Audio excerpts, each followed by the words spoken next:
Quero orar pela sua vida agora. Feche seus olhos. Igreja, estenda sua mão aqui à frente. Em nome do Senhor Jesus, feche os seus olhos. Pela grandeza do Senhor. Feche os seus olhos, eu quero orar por vocês. Santo e exaltado Deus,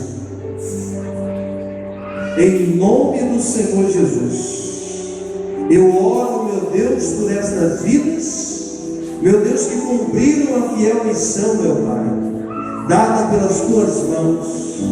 Ó Deus querido, Santo de maravilhas, Deus engrandecido, Pai de graça, Deus de glória, em nome de Jesus, meu Deus, o Senhor me deu esse chamado a ser mãe.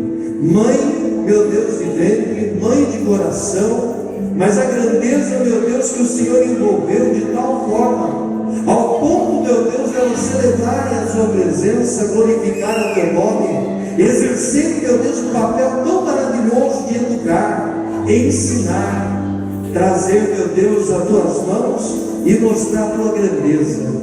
Ó Santo Deus, Pai poderoso, Senhor de graça, em nome do Senhor Jesus Cristo, meu Deus, pela tua graça, a tua grandeza, a tua glória, eu peço, meu Deus, que o Senhor fortaleça a cada um. Alguns, meu Deus, têm chorado lágrimas verdadeiramente de sangue, outros, meu Deus, têm derramado lágrimas, meu Deus, da alegria. Meu Deus, mas eu creio que as tuas mãos estejam agora, meu Deus, sobre essas vidas.